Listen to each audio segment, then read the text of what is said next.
Hello, everyone. Welcome to today's Water Cooler Chat, where we talk all things Livepeer, delegating, orchestrating, broadcasting, gatewaying, AI inference, transcoding, anything to do with the Livepeer network.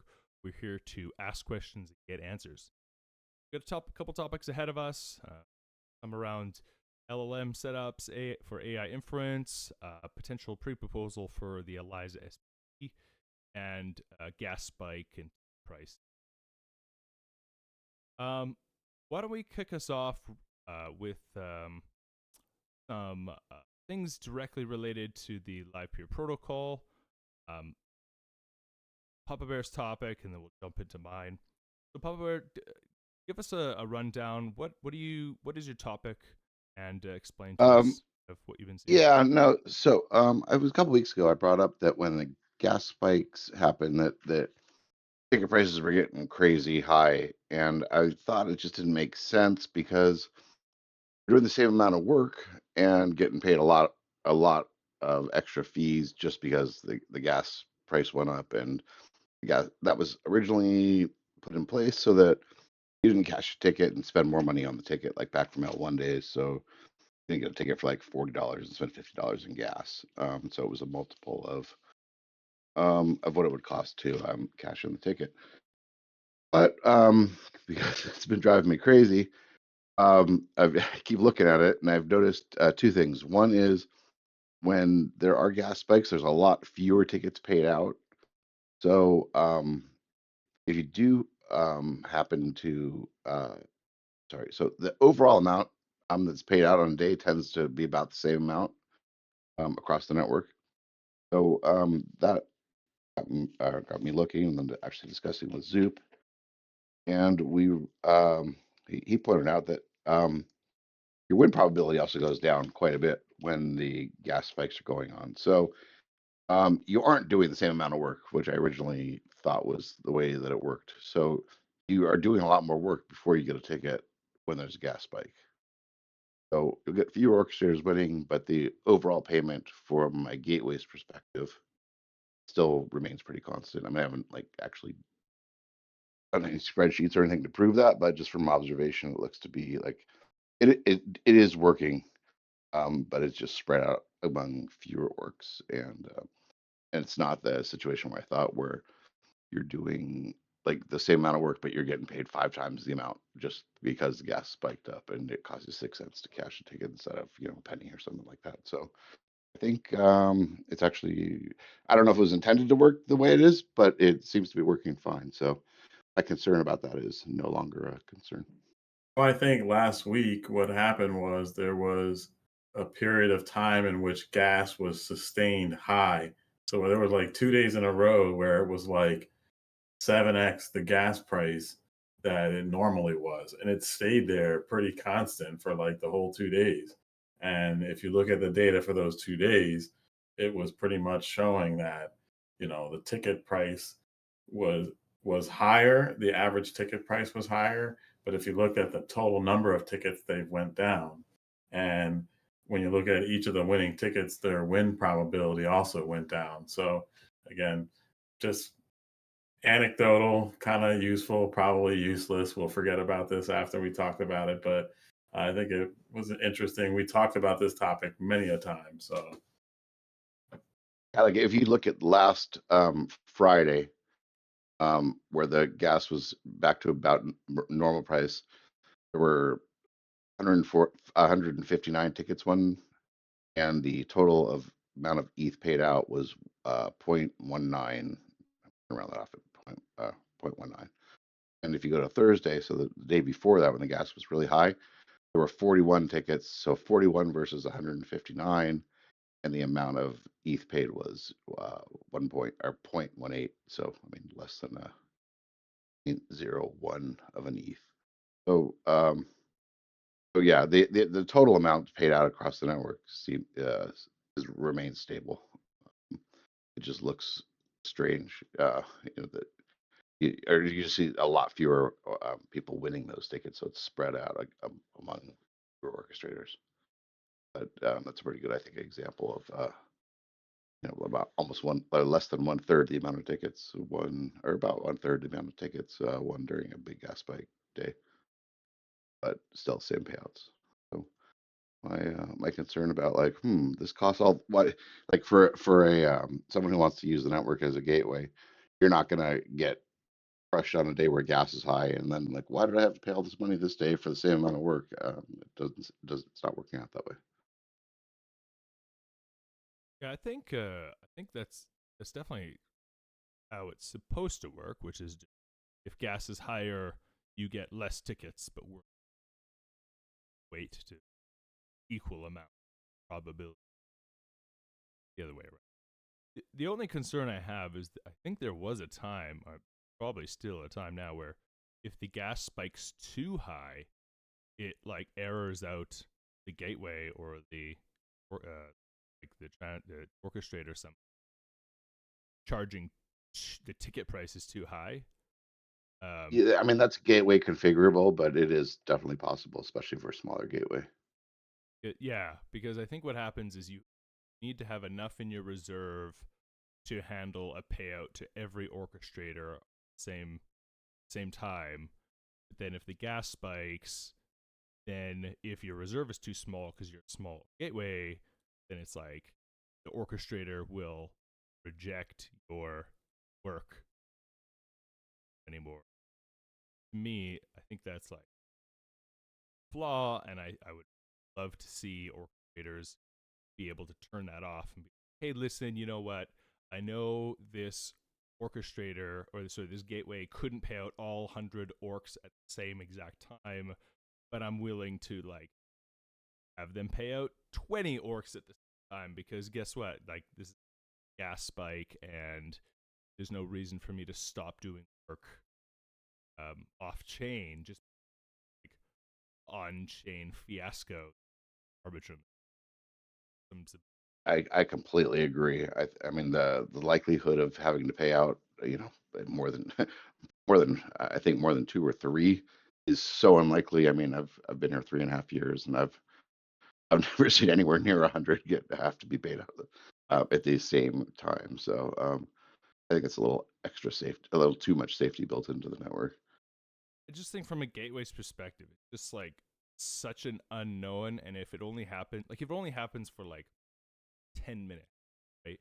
That is like a terrible feeling to have no inference or streaming for 10 minutes.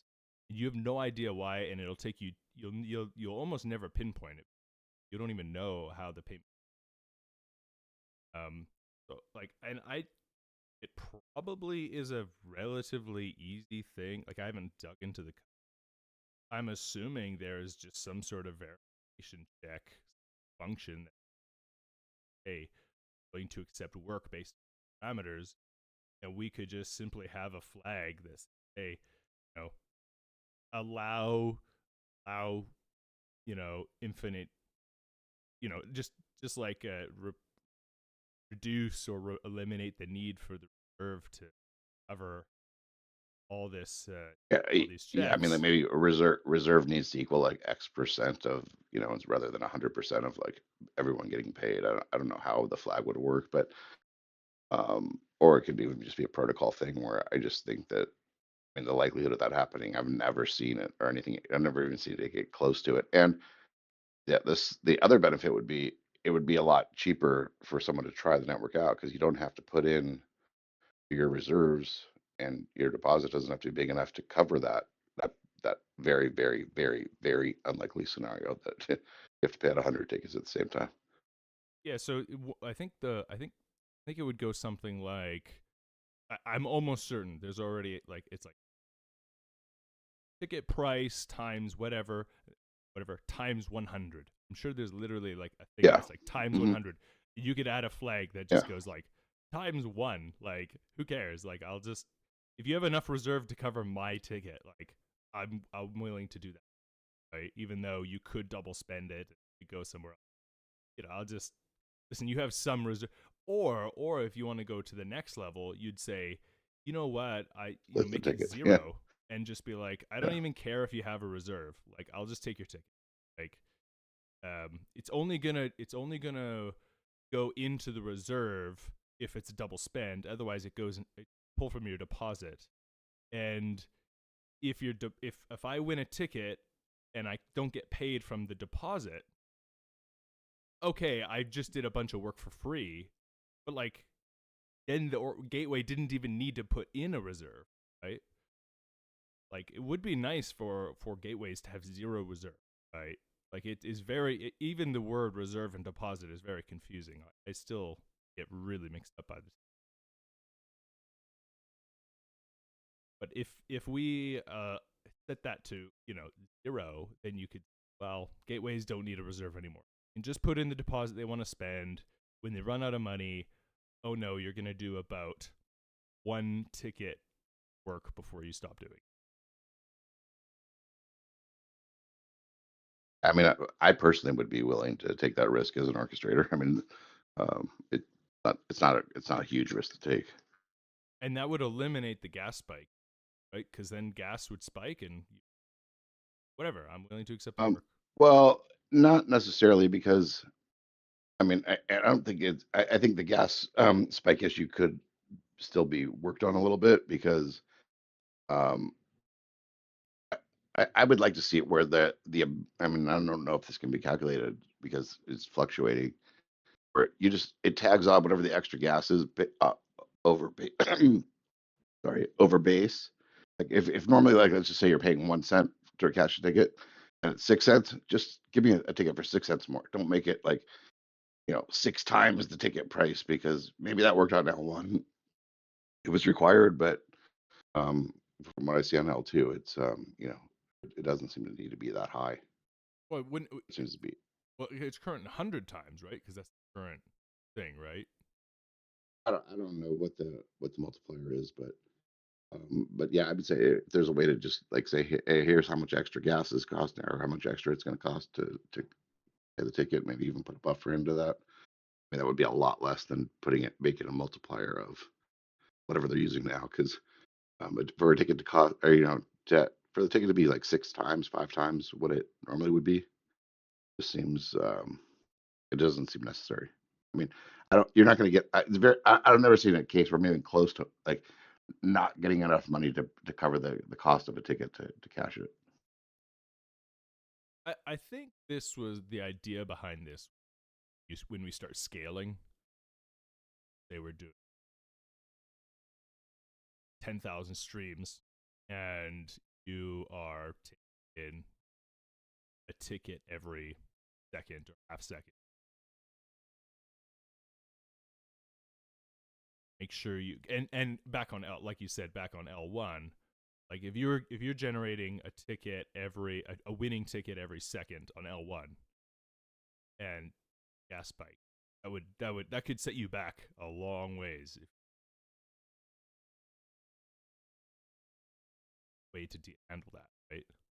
But I think the idea was that when it scales, helpful. But, Well, yeah, I also that we're talking about two different issues here. One is the being able to pay out all 100 orchestrators from your reserve, and one is how much extra does the ticket need to be during a gas spike. oh right, yes, you're right. Those are two different kind of things. And so which one are you? Which one? Okay, but you said which one was your concern? Yeah, no. I was agreeing with what you said about being able to pay out. We don't need to be able to pay out 100 of them. It's a pretty unlikely scenario. I was agreeing with that, and then I was just saying for the increase, like when gas increases, I think right now it's an L2 issue where it's increasing the ticket price more than it needs to. Um, to cover, like, to reasonably cover the ticket price. I mean, I've never seen it go above, maybe 10 cents, 15 cents, something like that. And that's an extremely rare case. I mean, it's usually like, 5 cents or something like that at the most. So, well, it may be a lot percentage wise. It's a very small amount dollar wise, but it throws the ticket pricing off by a lot. And then again, it does change. I mean, I don't know if it doesn't really matter, but because I, didn't realize that it's also changing your win prob when that happens and you're paying out less tickets. But Right. just to kind of normalize stuff, it would be good to either lower that that multiplier that gets paid out because I mean, again, I've never seen anything where you're even close to not getting the or where it's going to cost you more to cash the ticket than the ticket is worth on L2. I mean, on L1 that was definitely an issue, and that's where this all started. So I don't know if it's ever been looked at since we're on L2.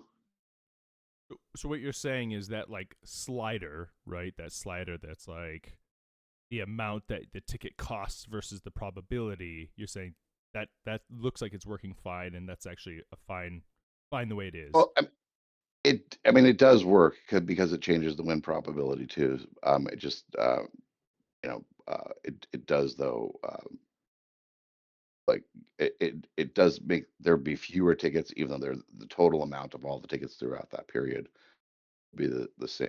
Not sorry, the total amount of ETH paid out during that time be the same. So it'll go to fewer orchestrators. I don't know if it really matters, but my original concern that I brought up whenever the last time I brought it up is not an issue as far as I'm concerned when it comes to that.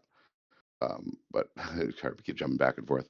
When we're talking about being able to pay out all 100 at the same time, like I mean, unless there's a massive influx on amount of work, like you were saying, and you're getting tickets are coming in every minute, every second, something like that. I don't see that having a gateway needing to have that reserve to cover that much makes much sense. I mean, it would just make it easier for a gateway to start up, to not have to, cheaper for them to start up, to not have that, for that unlikely scenario that 100 orchestrators all win a ticket from you at the same time. Right. So I'm jumping around a little bit there. yeah, no, it's they're kind of intertwined, right? Like they're kind of one issue is around paying the orchestrator paying too much in gas for how much they'll actually earn, and then the other issue Right. is it's somewhat correlated. They're really two separate issues. No, they're really two separate issues, but no, I mean, one was ticket price, and the other one is on the gateway side. How much you need to have for a reserve. I was just talking about the ticket price, but when you brought up the reserve price, I do agree with what you were saying. So maybe that's how they're getting intertwined. But really, I think they're two different things. I mean, they are to me. Right.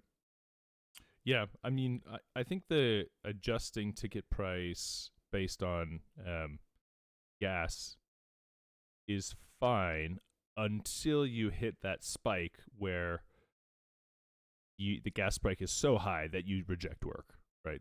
So, yeah, it's like you said, two different issues, but Okay, yeah. Well, yeah, but they're rejecting the work. Then that kind of does. I see what you're saying there. Then when you get to that point, that could still separate issue, but you could be rejecting work because if gas just went crazy high and you rejected the work, and we don't want the network to go offline because gas spiked too high. yeah, So.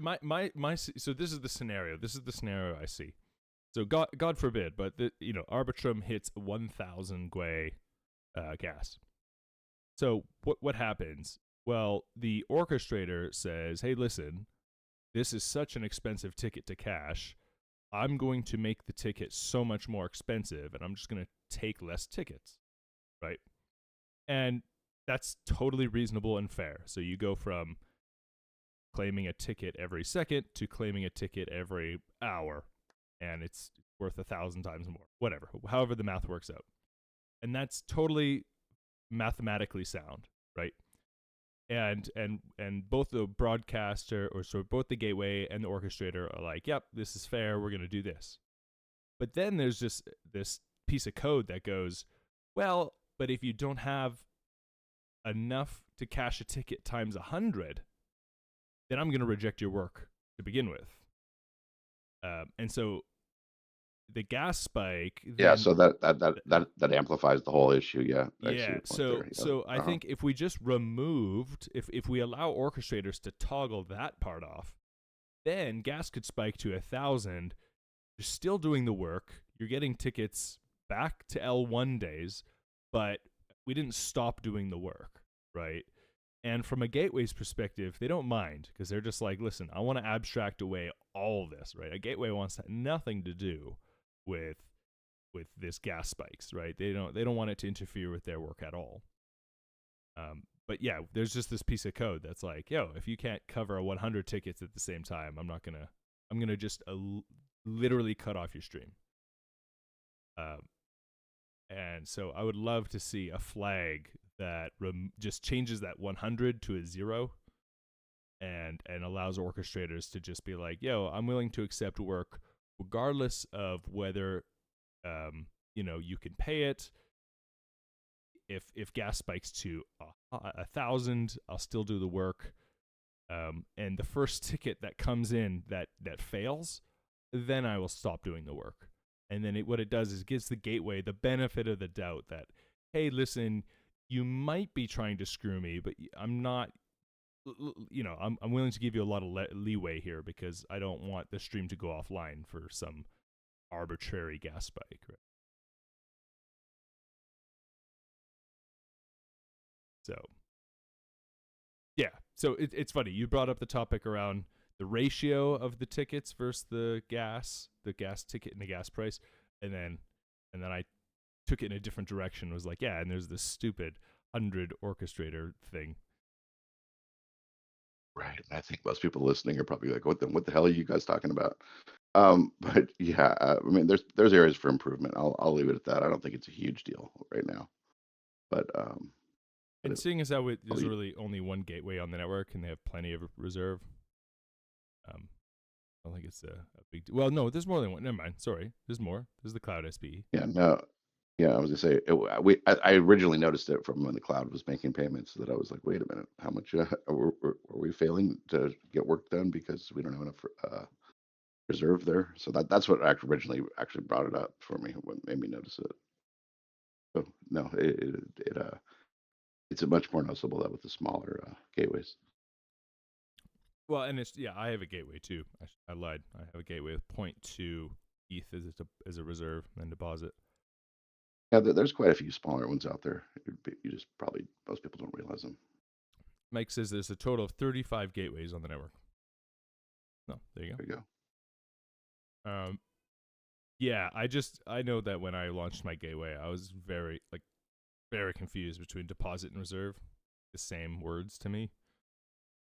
And in fact, I actually thought it was the other way around because, like, if I go to lease an apartment, I give a deposit, and that's what's set aside in case something goes wrong. But on the Livepeer network, your deposit is what you pay, and then your reserve is what gets set aside in case something goes wrong. So, yeah, it can be a bit confusing in the relationship between the two, but it's more than I wanted to talk about this morning. So yeah, okay. We'll end it there. Yeah.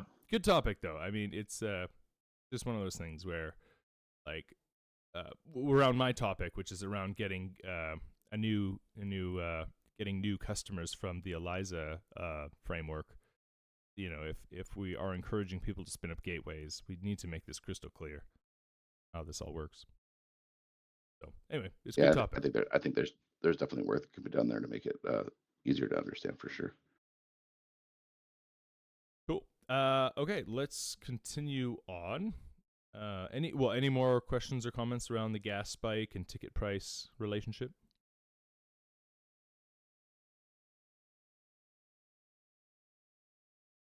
Brad says Rick is Terminator. Oh yes, look at that. He's got a one heck of a profile pic, man. Love it. Okay, let's continue on to another topic. So my topic, I have two topics, and since Brad's here, maybe I could pick his brain. But I was trying to spin up the first one is around LLM AI runner. So I tried to spin up the LLM, the Llama 3, the 8 billion LLM inference to allow onto the network, and I was just running into errors. I think Brad helped me out with. I have to enable local files only or something like this in the config file. I haven't done that yet, but I think that might have been the problem. But there's only one person doing LLM inference on the network, and I wanted to kind of discuss the interest or or kind of motivation to keep building out the text inference on the network. And I bring this up because, yeah, I've been doing a deep dive into the Eliza framework. I talked a little bit about it last week. But, yeah, right now, Eliza is kind of the biggest AI framework out there. And it's moving really quick. I got my first pull request in, and I'm a contributor now. Pretty involved. Like, really like the community. It's moving really quick. And their goal, the Eliza framework, is to have like every inference platform out there integrated as they feel. So if Livepeer wants to be an inference provider, and we create our SDK or a plugin to use Livepeer for inference, they will happily pull that into their main branch. They're kind of like on rapid fire right now, so anyone wanting to add that provider, they are basically like, yep, sounds good. And so I thought, hey, this could be a good opportunity to have Livepeer as a plugin. And so then I thought, okay, well, a lot of it is the text LLM.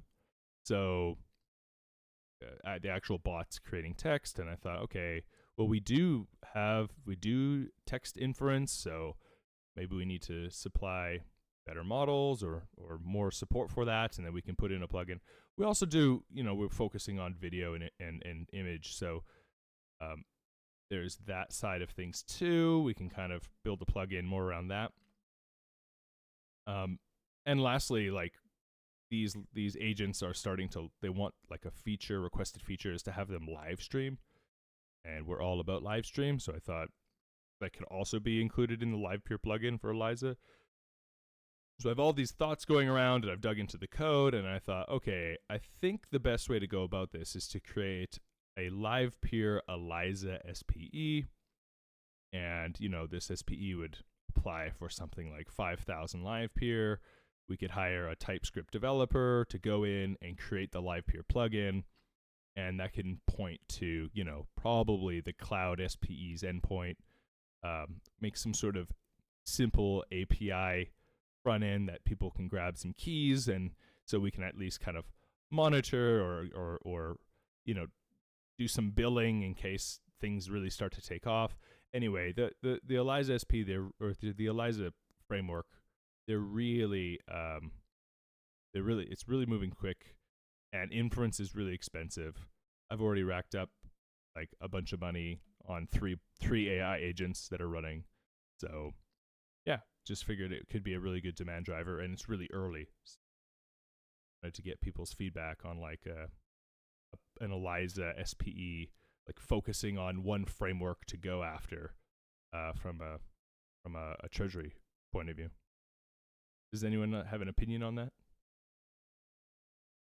Is that like marketing Livepeer to be on, like, as a, I guess, like how they offer open APIs endpoints? You're saying you're going to find a way to get Livepeer in the repo as a configuration option so that they can just point to Livepeer? That's correct. Yeah.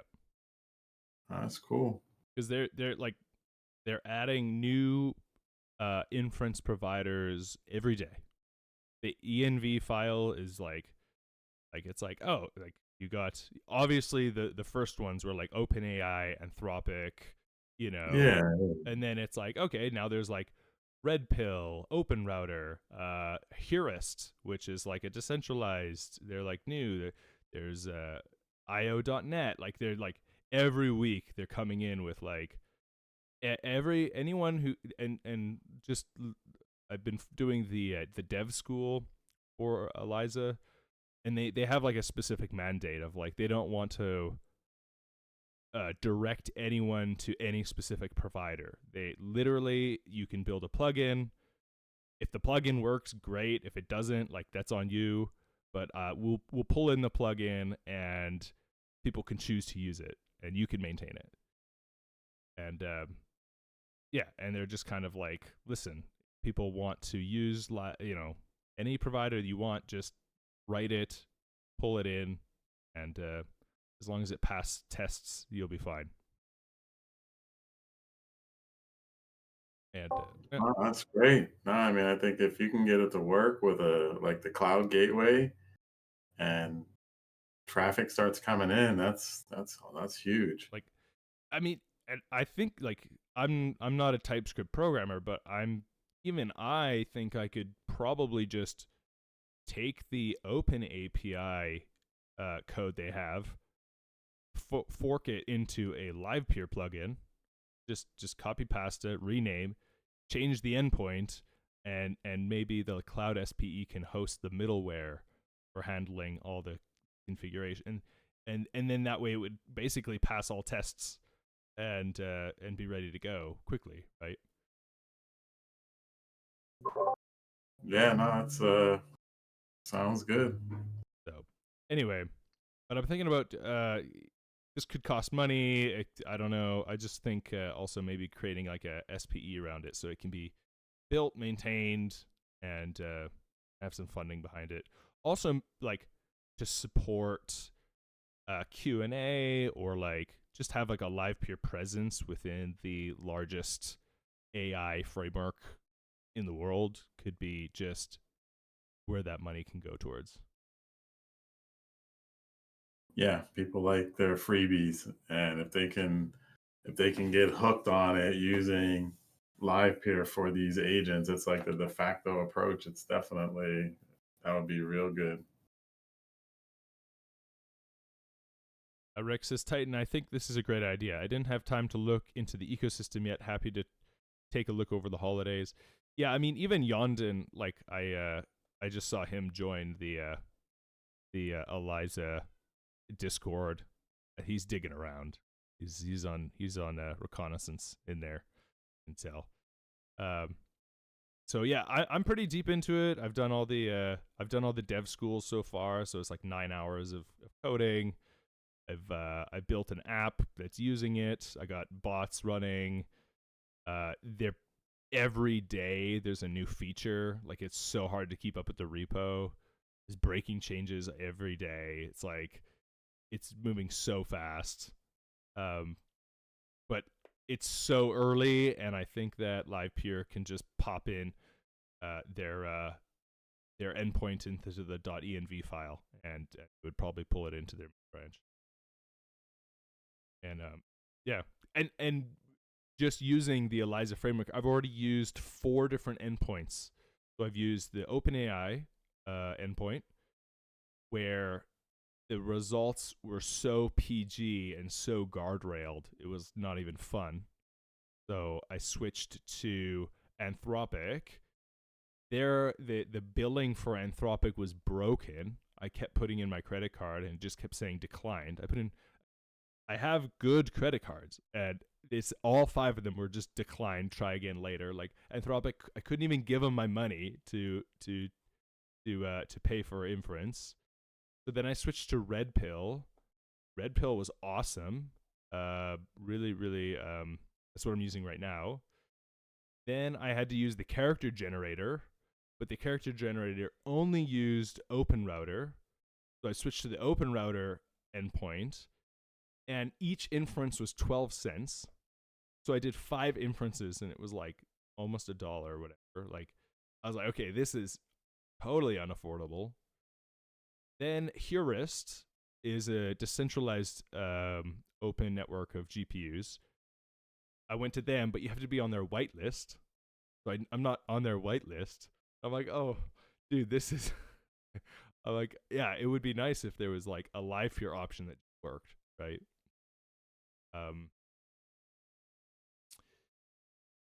So is the smaller llama enough? Yeah. So the only problem is the llama 8 billion is probably well, it depends. If it's free or if it's at least like an entry level, like of course it's going to be enough. Like, you know, it's probably not enough for people that want like super high quality stuff, but doesn't mean we can't add more or whatever. Right. I mean, I think if the demand is high enough, orchestrators will run hardware. We know that. Dude, like, well, even then, like, I just find the unguardrailed versions, like the open source versions, I would prefer. but like I'm not sure Anthropic is fully unguardrailed. Same with OpenAI. Heuris is the only one that advertises that they're unguardrailed, and you have to be on their whitelist for an open decentralized network. Like, it doesn't make any sense. It's like, so if we provided the unguardrailed version, like, and it was really cheap or free, like you would instantly get demand. The other thing is when we want these agents to live stream, we have the pipeline for that. Like I know everyone wants their agents to be live. That's kind of like a trend right now. There's 3 plugins like pending merging into the main branch that allow like some sort of like generative live video of your agent that you can talk to. So maybe on the transcoding side, we can be the delivery network for Barcaster. Obviously, X already has its delivery network, so we wouldn't really be involved in that. But anyway, this Eliza framework, there's a couple other Zero Bro based agents. I've tested based agents out. They're interesting. Zero Bro, I still have to dive into, but Eliza seems to be like the early winner, and I think if we built an SPE just around that, I think that could be some demand for the network.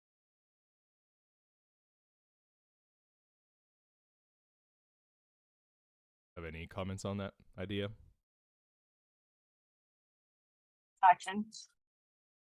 Hello. Hi. Oh, I'm just jumping in. I know we've talked about this, but I think it's a great idea as well, because I do think the AI agents are going to be a huge part of the next run up with crypto. So I think if we can get in and be a part of it, especially on Eliza there, it might be quite beneficial if we can do it right. Yeah, it's definitely I think a good use of treasury funds. I guess it comes down to also the amount that could be asked for from the treasury. Like, are people going to be upset around, like, are they going to be okay with a 5,000 LPT allocation towards something like this? If I can draw up a pre-proposal today, I think even if we wait 7 One to 10 comment days. from me when you have a second, Titan, after you're finished. I just want to... Yeah, no, go ahead. So just on the SPE front, some visibility for you guys there. We have like quite a number of SPs upcoming. As you know, Refraction had posted their preprint. I don't know why I want to call it preprint, but that's what I'm going to call it. Pre-proposal on the forum. So I think, as we start to functionalize the on-chain treasury, and of course, this is kind of on the orchestrators and, just community members who are voting.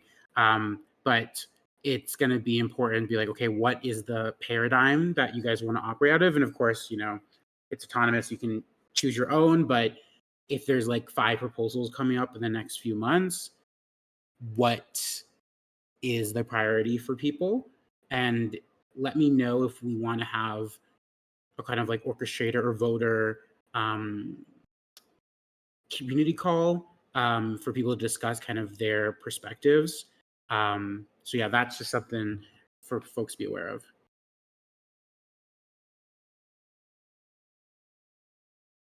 So what you're saying is there's lots of pre-proposals coming up, and sorry, I kind of missed that.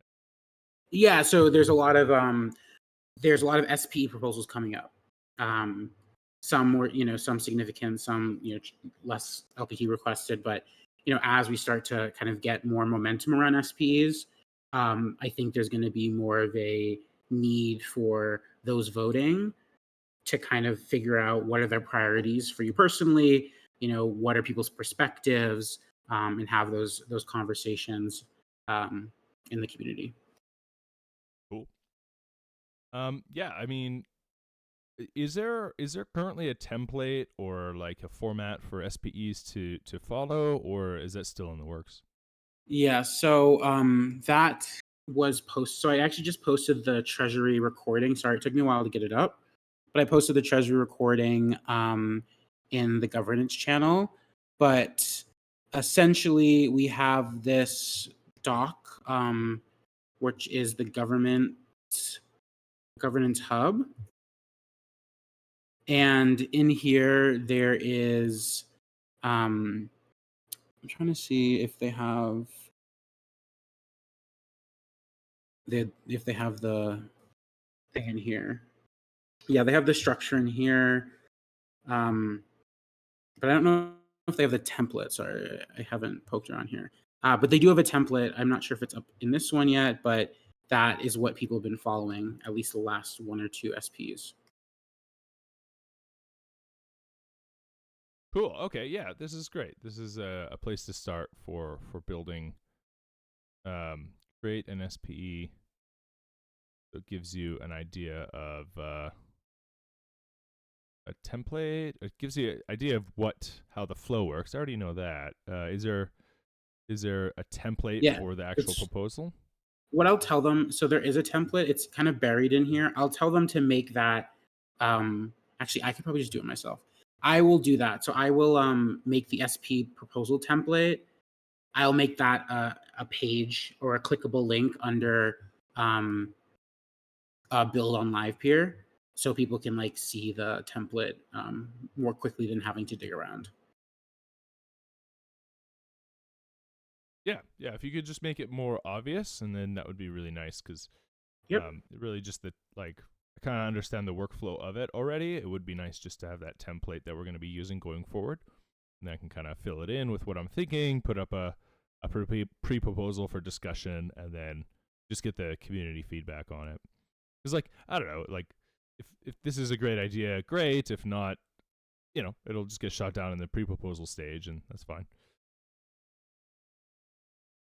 Yeah, and I'm also going to post the proposal template in chat, so people can take a look there. Okay, there it is.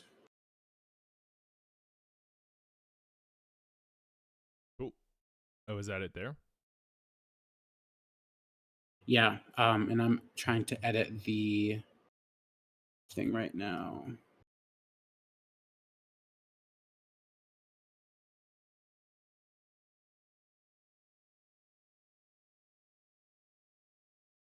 Fact, mission, rationale, key terms, budget breakdown, transparency, and accountability. Okay, cool.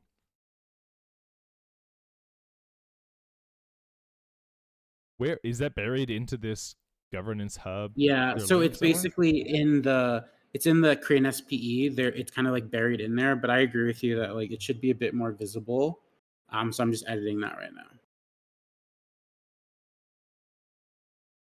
Shaping the idea, community, sending for vote.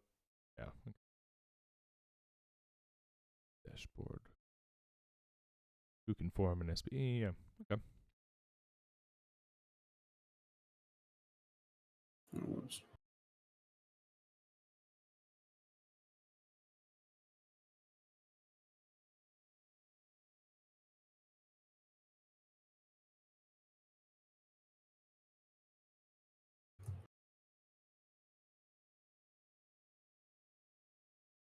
So, Rick, as for the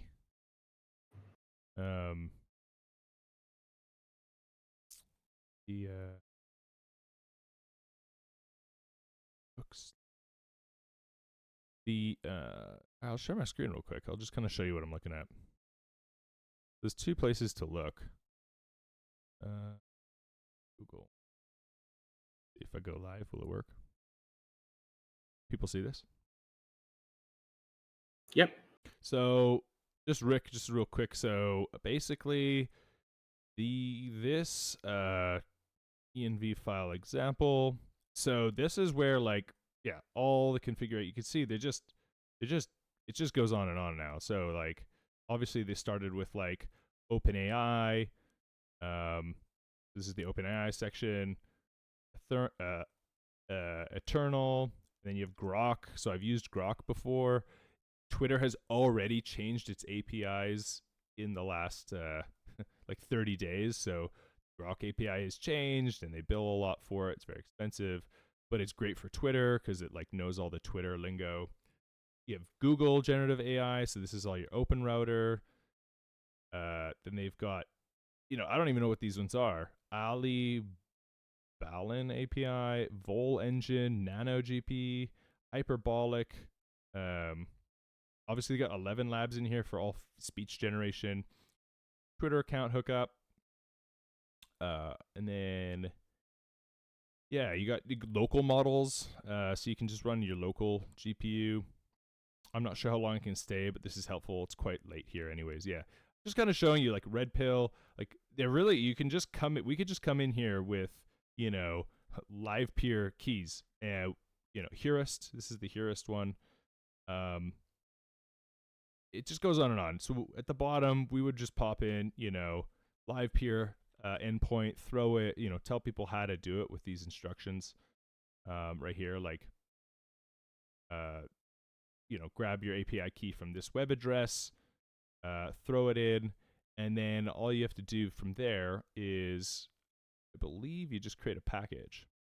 There's all these packages, so take one, for example, image generation. So this is just TypeScript, and yeah, you can, so this is like the action, so save Heuristic image. So this is what this is create image generation. This is all done through Heuristic. So, we can compete with them. We need to get our plug-in Livepeer Livestream generation or, whatever, right? And then these are just plugins you enable your agent to be able to do. And, yeah, it's just a whole section of plugins. We can be a part of this early on.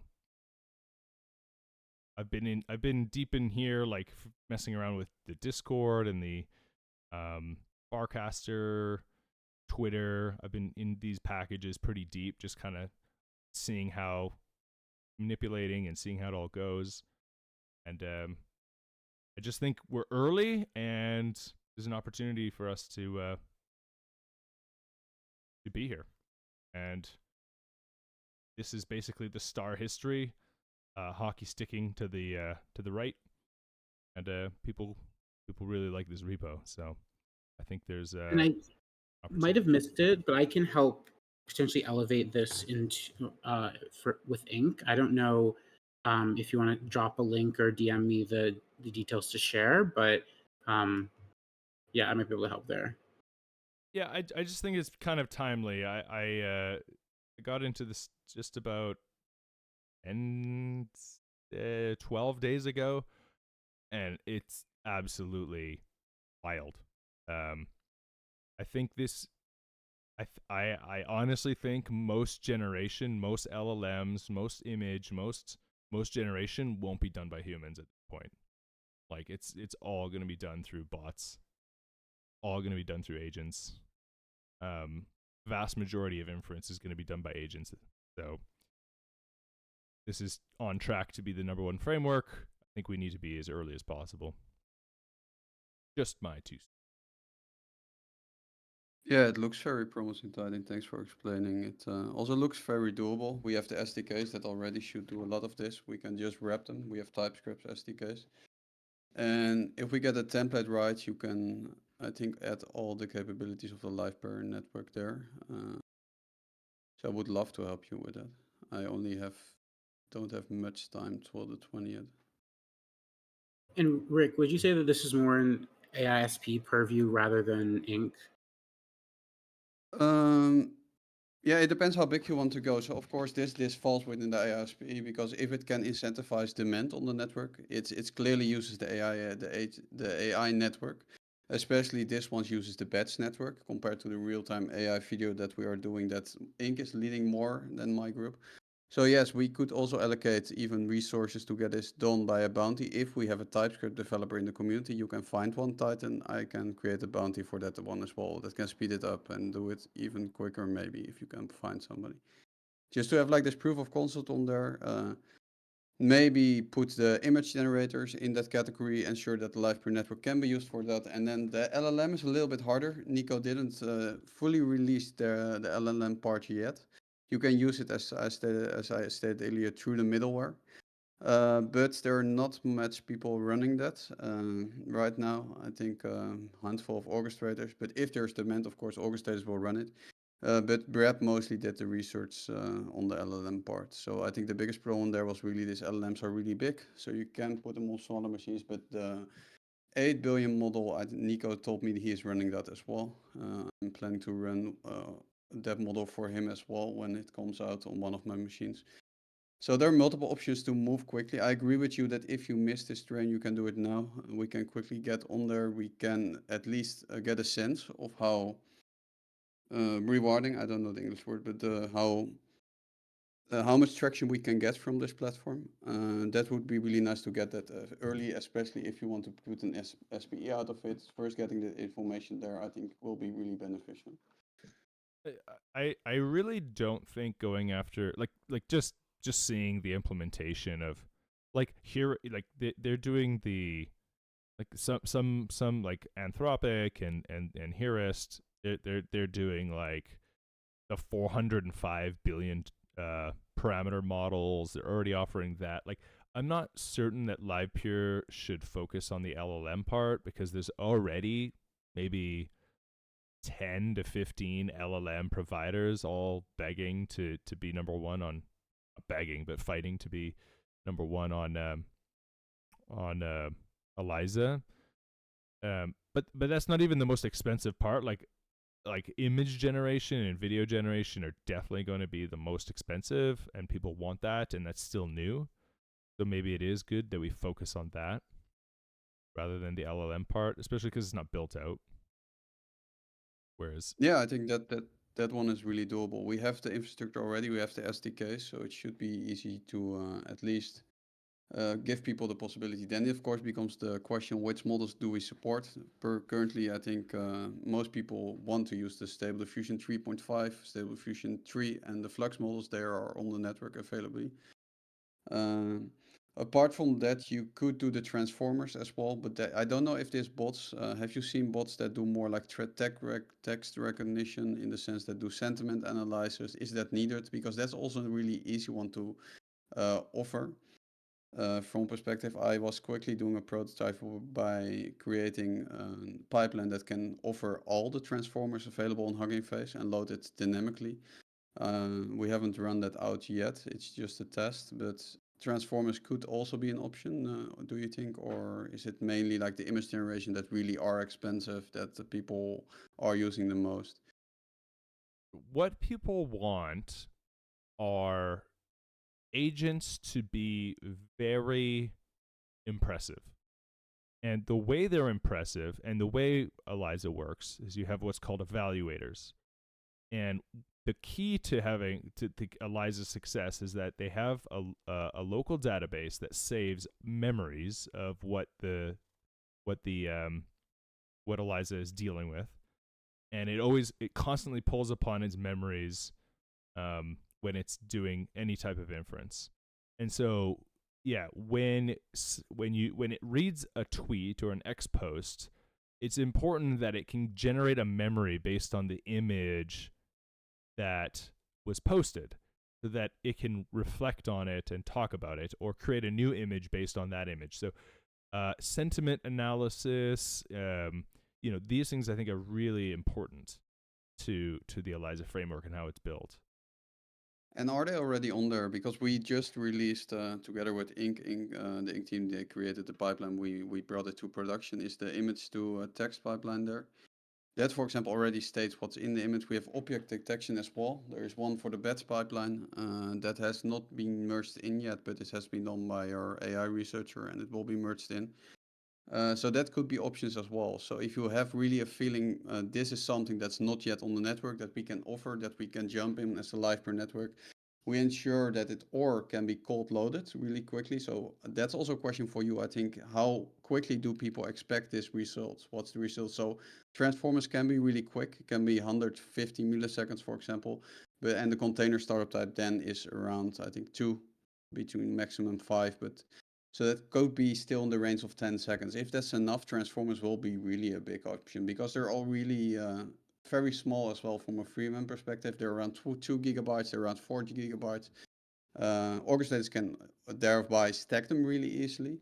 So that could be an easier one to tackle than the generatives, if there is a place for that. And I think you made a really valid point. The LLMs we don't know yet. It's not yet released. It's a hard market to go into. But if we can offer this, maybe that can add value. There's already sentiment. There's already a sentiment and image analysis built into the Eliza pipeline. So you just get to choose what provider you want for that. So that's already built in. That action. So yeah, it's already there. It's just ready for us to supply endpoints to it. Another interesting thing, you talked about cold loading.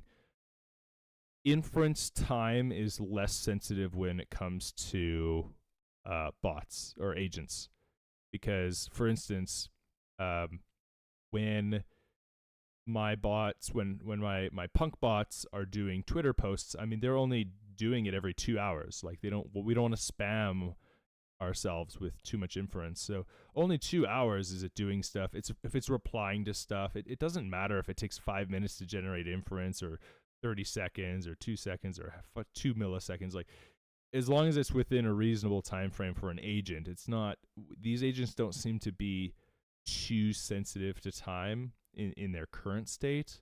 Some people are building, obviously want to build more real-time things, but just the way the current Eliza framework is built, it's more of like a social thing. So a small delay is not going to be a big difference. Cost seems to really drive people up the wall right now, and also just I think that makes it a really valuable thing to look after, because what the network already it can do dispatch jobs in the sense that it doesn't do it. It can already dynamically load it in a not too performant way there, because we still need to implement. We are looking at other distribution systems to do that compared to the Docker manager that we now created.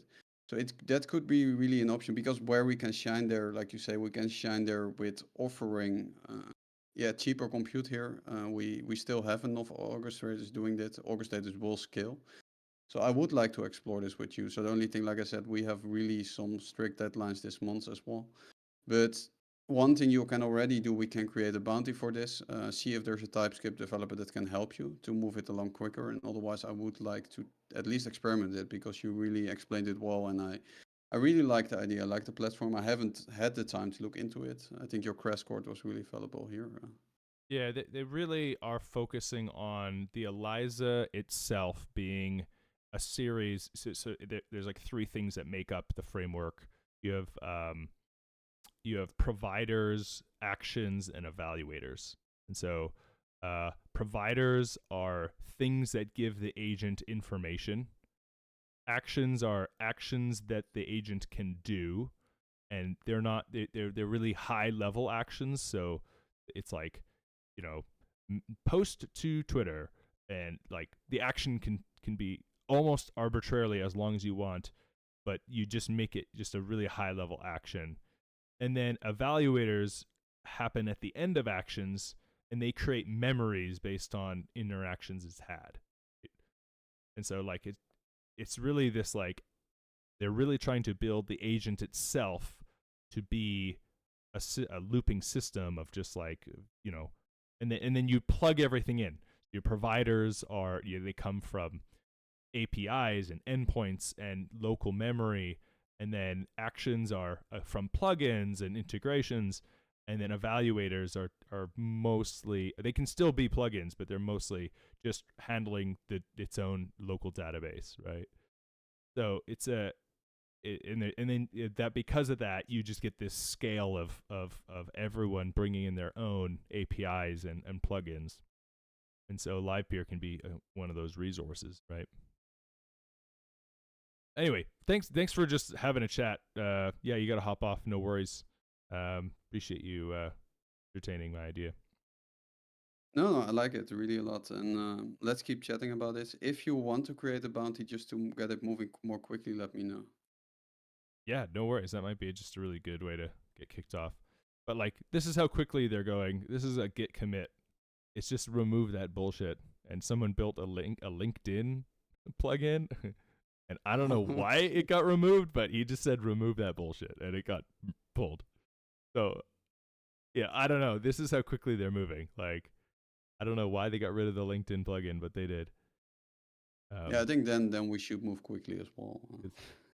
It probably just got removed because it didn't work. I almost guarantee it's not because it's a good idea. I'm sure it just doesn't work. So Comment is fun though. yeah. Okay, cool. All right. Well, yeah. No problem. Have a nice Let's evening discuss or, a bounty afternoon. for it. How much? Just real quick, how much would a bounty pay for something like this? It depends on the amount of hours it needs. It depends on first the scope of what you want to implement. So if you first want a simple plugin for Eliza, then just like a simple TypeScript, I really have to look at how complicated it would be to implement this. I can take a look. I can get a sense rather quickly. So it really depends on the number of hours that we expect as the engineering people should take for such a task. And then, of course, the demand that it can bring that also influences the bounty award a little bit. I'll create a small document explaining how I think the flow would work, and then that'll give you an idea of maybe where to start. Yeah, let's do this. Yeah, cool. Yeah, I'll just create like a document so being much. like, hey, okay, we'll start from the env file. This is how this gets pulled in. This is how this gets done. And I think this is how it could get implemented. What are your thoughts? Yeah, great. Thank you so much. That will speed it up, and then we can create a bounty. Maybe I know that there are TypeScript developers. Maybe somebody already can implement it, and then we can at least see a proof of concept working and decide from there how we want to do this. Yeah. So thanks for bringing it up. I have to hop, like I said, it's quite late here. So No worries. Cheers. no problem. Have a nice evening, afternoon, morning. Okay. Yeah, maybe a bounty is just the faster, quicker way to get going. Instead of a whole SP. Okay, so yeah, I'll drop the what I think it needs to get done, and then see if anyone wants to pick up a bounty. Yeah, I would say the bounty route is definitely quicker. At least it should get a proof of concept. Yeah, I think if we got a proof of concept and we got some users, we then could create an SPE to maintain. But yeah, it's moving so quick, like crazy. All right, well, that was my topic. I'm glad, but that was actually really good feedback. So it's amazing. Any other topics we'd like to cover before we sign off?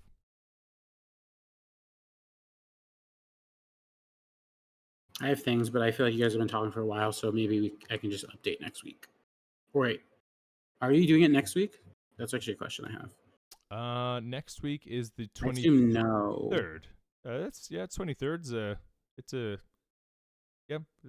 I don't think we'd stop for like if it landed on Christmas or Christmas Eve, Boxing Day, Okay. like any of that. Like I think last year we definitely didn't do it because it landed on. I think we took 2 weeks off because it landed right on like Boxing Day and New Year's Day, and it was like. Oh, gotcha. The 23rd is, I think we'll keep going with it, and the 30th again. Actually, I think we'll go with it because it's I think we'll just So I won't be here on the next week. I'm taking some time off, but I will be online on the 30th, so I can give some updates then. The only thing I will say on my end is that this week, by end of week, we're going to have the verification bot set up. So at long last, the spam will be curbed. This won't affect anyone who has higher permission role. I'm going to try to get a short list of everyone who's been active in the last month and try to add them so they don't have to verify. But worst, if you do get caught, then it just is a simple CAPTCHA, and you can get back into the Discord. So it won't kick you from the Discord; it'll just move you to the verification channel. So hopefully that, I know it's been a pain for so long. So hopefully that will solve the spam and phishing issue that we've had, since I've started. So if anyone has any comments, feedback, just let me know. But that's coming down the pipeline this week. We also add orchestrators the ability, like stage moderator, in this channel, because they, like right now, they can't invite themselves up or do anything. I thought didn't you say that had been fixed? Yeah, and then it got removed. I'm just looking at it now. Like all the orchestrators can't. They don't have stage moderator badge beside their name. Oh, it's you saying manage channel. There you go. So okay, yeah, sorry, because it's like yeah, I thought the reason why I turned it back off is I was like, oh, they can delete the channel, but I guess you're not going to delete the channel. Yeah, I mean, orcs just need to be able to move people around and invite fine with me. themselves up. Yeah, it's only orcs get the channel, get the role. So I think it's okay. Yeah. Turn back on. Apologies. No worries. No, it's all good. Cool. All right. Well, we'll end it there. Thank you all for joining today's water cooler chat, making Livepeer the open and decentralized video infrastructure for the world. Thank you all for coming. We'll see you all next week on the 23rd, and then the 30th. So we're just gonna keep going. If you can't make it, that's fine. I understand it's the holidays. Maybe they'll just be shorter. Maybe they'll be under an hour or something like this. We don't have actually a time frame at all for these water coolers, so if it just naturally fizzles out after 20 minutes, then we'll just call it. That's totally fine. So, but it doesn't land on any specific date that we would skip it. So 23rd, 30th, and we'll see you next week. Cheers. See y'all.